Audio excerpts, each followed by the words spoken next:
Hello മക്കളെ, അപ്പൊ നമ്മള് വർക്കിംഗ് ഓഫ് ഇൻസ്റ്റിറ്റ്യൂഷൻസ് എന്ന് പറയുന്ന ചാപ്റ്റർ ആയിരുന്നു പഠിച്ചുകൊണ്ടിരുന്നത്. അതിനകത്ത് നമ്മളുടെ ഇൻസ്റ്റിറ്റ്യൂഷൻസ് എങ്ങനെയാണ് വർക്ക് ചെയ്യുന്നുള്ള കാര്യങ്ങളാണ് നമ്മൾ ഡിസ്കസ് ചെയ്തുകൊണ്ടിരുന്നത്. അതിനകത്ത് നമ്മൾ ലാസ്റ്റ് ആയിട്ട് പറഞ്ഞു നിർത്തിയത് പവേഴ്സ് ഓഫ് പ്രൈം മിനിസ്റ്റേഴ്സ് ആണ് അല്ലെ. പ്രൈം മിനിസ്റ്റേഴ്സിനുള്ള പവർ അതാണ് നമ്മൾ പറഞ്ഞിട്ട് നിർത്തിയത്. ഇനി നമ്മൾ നോക്കാൻ പോകുന്നത് പ്രസിഡന്റ് അല്ലെ. പ്രസിഡന്റ് എന്ന് പറയുന്ന ഒരു സൂപ്പർ പൊസിഷൻ ആണ്.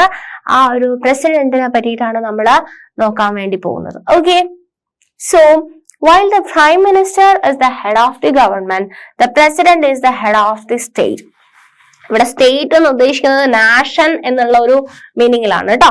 സോ പ്രൈം മിനിസ്റ്റർ ആണ് ഹെഡ് ഓഫ് ദി ഗവൺമെന്റ്. ഗവൺമെന്റിന്റെ ഹെഡ് ആയിട്ട് പറയുന്നുണ്ടെങ്കിൽ പ്രസിഡന്റ് എന്ന് പറയുന്നത് ഹെഡ് ഓഫ് ദി സ്റ്റേറ്റ് ആണ്. In our political system the head of the state exercise only nominal powers and the president of India is nominal powers ആണ് ഇതിനുള്ളത് head of the സ്റ്റേറ്റിന് ഉള്ളത്. The president of India is like the queen of Britain. Queen of ബ്രിട്ടന്റെ പോലെയാണ് president of ഇന്ത്യയുടെ power എന്ന് പറയുന്നത്. And whose functions are to a large extent ceremonial. The president supervises the overall functioning of all the political institutions in the country so that they operate in harmony to achieve the objectives of the state. President is not elected directly by the people. പ്രസിഡന്റിനെ ആൾക്കാര് direct ആയിട്ട് election വഴിയാണോ choose ചെയ്യുന്നത്? അല്ല.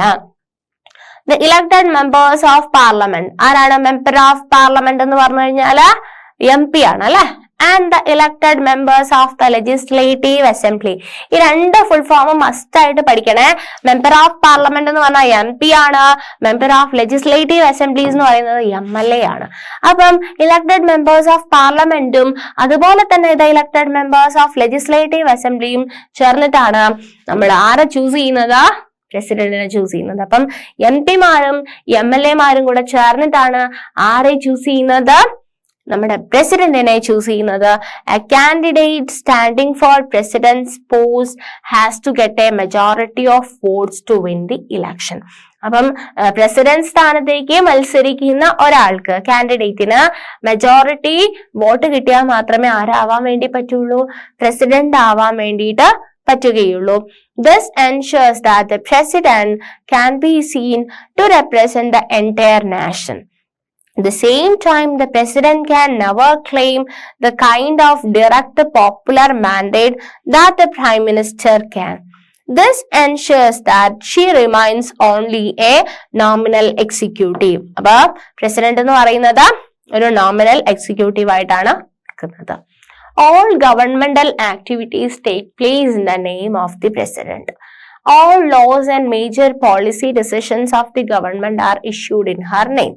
അല്ലെ, ഗവൺമെന്റിന്റെ എല്ലാ major ആയിട്ടുള്ള policies ഒക്കെ പ്രസിഡന്റ് ആണ് വരുന്നത്.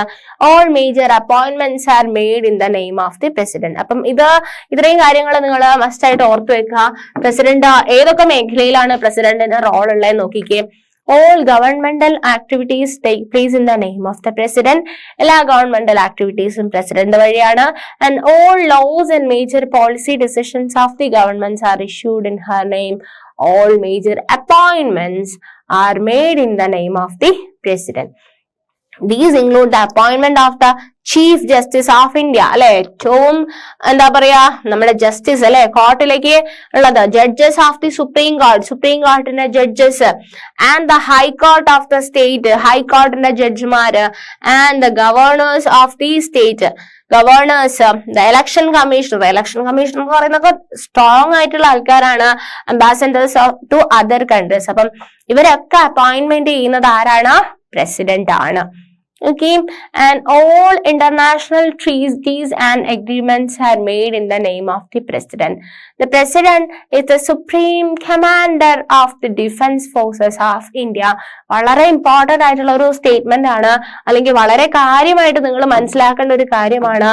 ഇന്ത്യയുടെ ഡിഫൻസിൽ ഡിഫൻസിൽ ഏറ്റവും കൂടുതൽ റോൾ ഉള്ള ആളെന്ന് പറയുന്നത് supreme commander of the defence forces of India എന്ന് പറയുന്നത് ആരാണ്? പ്രസിഡന്റ് ആണ്. So the president is the supreme commander of the defense forces of India. but the president exercises all these powers on the advice of the council of ministers. അപ്പം president നമ്മൾ പറഞ്ഞു ഇത്രയധികം power ഉണ്ടെന്ന് പറഞ്ഞു അല്ലെ, പ്രസിഡന്റിന് ഇത്രയും പവർ ഉണ്ടെന്ന് പറഞ്ഞു.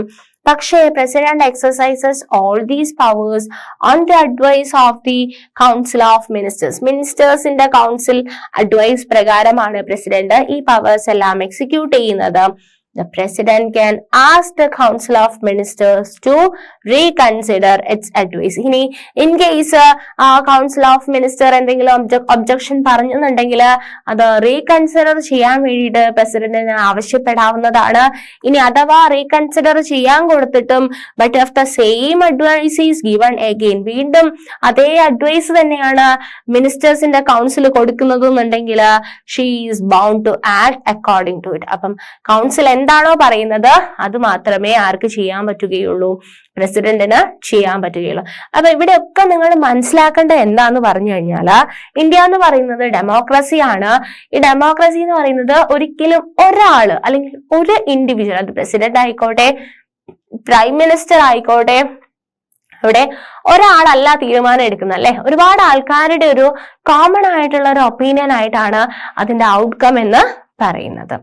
So similarly, bill passed by the parliament becomes a law only after the president give assent to it. അപ്പം പാർലമെന്റ് ഒരു ബില്ല് പാസ്സായി കഴിഞ്ഞു കഴിഞ്ഞാല് അതിനകത്ത് രാഷ്ട്രപതി ഒപ്പുവെക്കണം. രാഷ്ട്രപതി ഒപ്പുവെച്ചു കഴിഞ്ഞാൽ മാത്രമേ ആ bill നിയമമായിട്ട് മാറുകയുള്ളൂ. If the president wants, she can delay this for some time. ഇനി പ്രസിഡന്റിന് ആ ബില്ല് ഒപ്പുവെക്കാൻ താല്പര്യമില്ല എന്നുണ്ടെങ്കിൽ പ്രസിഡന്റിന് ഡിലേ ചെയ്യാൻ പറ്റും and sell the bill to parliament for reconsideration. അപ്പൊ പ്രസിഡന്റിന് അത് ആ ബില്ലിൽ ഒപ്പുവെക്കുന്നത് അത്ര നല്ലതായിട്ട് തോന്നുന്നില്ല എന്നുണ്ടെങ്കിൽ പാർലമെന്റിലേക്ക് പ്രസിഡന്റിന് തിരിച്ച് അയക്കാൻ പറ്റും ഫോർ റീകൺസിഡറേഷൻ അല്ലെ, ഒന്നും കൂടി ഒന്ന് കൺസിഡർ ചെയ്ത് കഴിയാൻ വേണ്ടിയിട്ട്. ഈവൻ ആഫ്റ്റർ റീകൺസിഡറേഷൻ ഒന്നും കൂടെ കൺസിഡർ ചെയ്തിട്ടും പാർലമെന്റ് ആ ബില്ല് പാസ്സാക്കുകയാണ്, അത് രാഷ്ട്രപതി ഒപ്പുവെക്കണം എന്ന് പറഞ്ഞു കഴിഞ്ഞാൽ, അതായത് she can delay this for some time and send the bill back to parliament for reconsideration, but if parliament passes the bill again, she has to sign it. അപ്പം പാർലമെന്റിന് റീകൺസിഡർ ചെയ്യാൻ വേണ്ടിയിട്ട് ബില്ല് തിരിച്ചയച്ചു, അപ്പൊ വീണ്ടും അതേ ഓപ്ഷൻ തന്നെയാണ് വന്നിട്ടുള്ളതെന്നുണ്ടെങ്കിൽ രാഷ്ട്രപതി എന്ത് ചെയ്തേ പറ്റുള്ളൂ, സൈൻ ചെയ്തേ പറ്റുള്ളൂ. Okay, there is one very important thing she should do on her own appointment, the prime minister. അപ്പം ഇത് നമ്മൾ നേരത്തെ കണ്ടിട്ടുള്ളതാണ്. പ്രൈം മിനിസ്റ്ററിനെ ആരാണ് അപ്പോയിന്റ് ചെയ്യുന്നത്, ആരാണ് പ്രൈം മിനിസ്റ്ററിനെ അപ്പോയിന്റ് ചെയ്യുന്നത്? പ്രസിഡന്റ് ആണ് പ്രൈം മിനിസ്റ്ററിനെ അപ്പോയിന്റ് ചെയ്യുന്നത്. When a party or coalition of parties secures a clear majority in the election, ഏതെങ്കിലും ഒരു പാർട്ടിക്കോ കോalitionോ ക്ലിയർ ആയിട്ടുള്ള മെജോറിറ്റി ഇൻ ഇലക്ഷൻ കിട്ടുകയാണെന്നുണ്ടെങ്കിൽ the president has to appoint the leader of the majority party or the coalition that majority support in the Lok Sabha. When no party or coalition gets a majority in the Lok Sabha, the president exercises her discretion.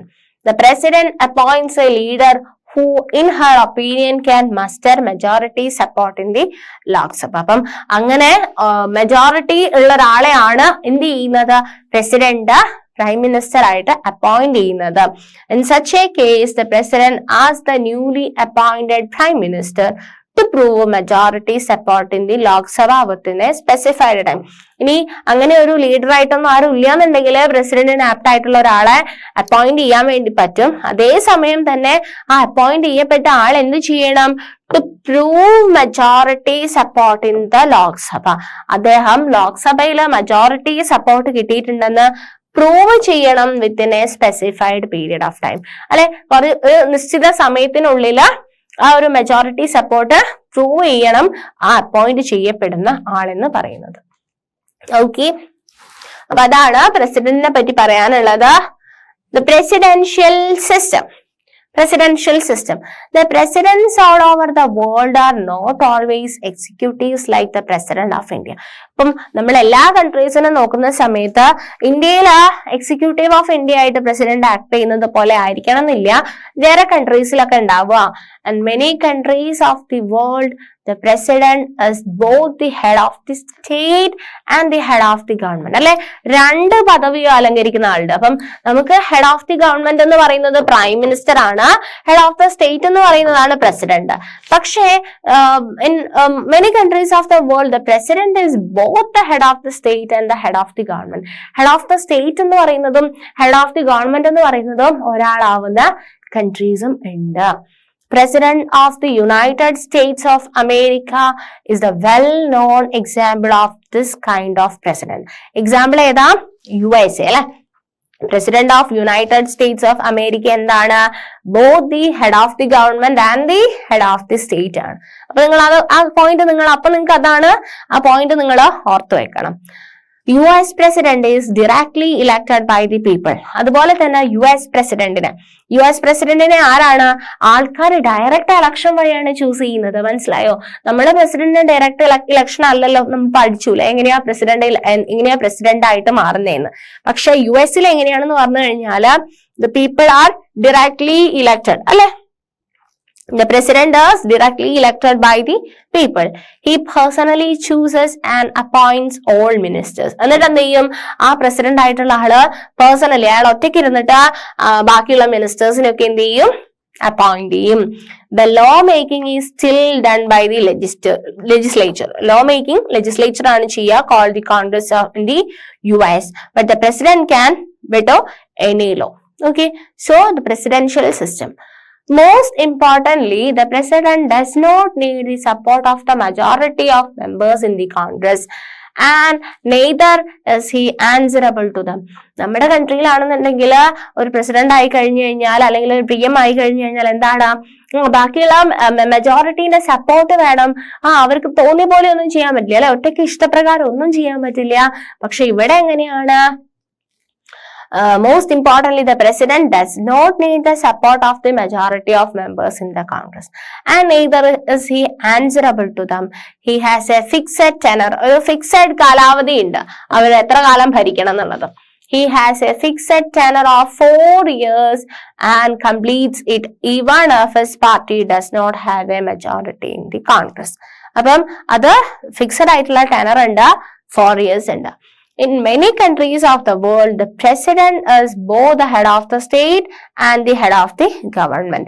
പല കൺട്രീസിലും head of the stateും head of the government ആയിട്ട് president act ചെയ്യാറുണ്ട്. This model is followed in most of the countries of Latin America and many of the Soviet Union countries. അപ്പൊ അതിന്റെ example നിങ്ങൾ ഓർത്തു വെക്കുക. എവിടെയാണ് head of the country and head of the state and the head of the government ആയിട്ട് president act ചെയ്യുന്നത്? In most of the countries of Latin America and many of the ex-Soviet Union countries. This system is called the parliamentary system of government. നമ്മളുടെ സിസ്റ്റത്തിന് എന്താ പറയുന്നത്? Parliamentary system of government എന്നാണ് പറയുന്നത്. അപ്പൊ നമ്മൾ ഈ ഒരു സെഷനിൽ മെയിൻ ആയിട്ട് നമ്മൾ ഡിസ്കസ് ചെയ്ത കാര്യം എന്ന് പറയുന്നത് എന്തായിരുന്നു? ദ പ്രസിഡന്റ് ആണ് അല്ലെ. പ്രസിഡന്റിനെ പറ്റിയിട്ടാണ് നമ്മൾ പഠിച്ചത്. പ്രസിഡന്റിന്റെ റോള് ആൻഡ് അദ്ദേഹത്തിന്റെ പവർ, അദ്ദേഹത്തിന് എന്തൊക്കെ കാര്യങ്ങൾ ചെയ്യാനുണ്ട്, ഇത്രയും കാര്യങ്ങളാണ് നമ്മൾ ഈ ഒരു സെഷനിൽ ഡിസ്കസ് ചെയ്തത്. കുറച്ച് കാര്യങ്ങളും കൂടെ നമുക്ക് ഈ ഒരു ചാപ്റ്ററിൽ പഠിക്കാനുണ്ട്. നമുക്ക് നെക്സ്റ്റ് വേറൊരു സെഷനിൽ ഡിസ്കസ് ചെയ്യാം. Thank you.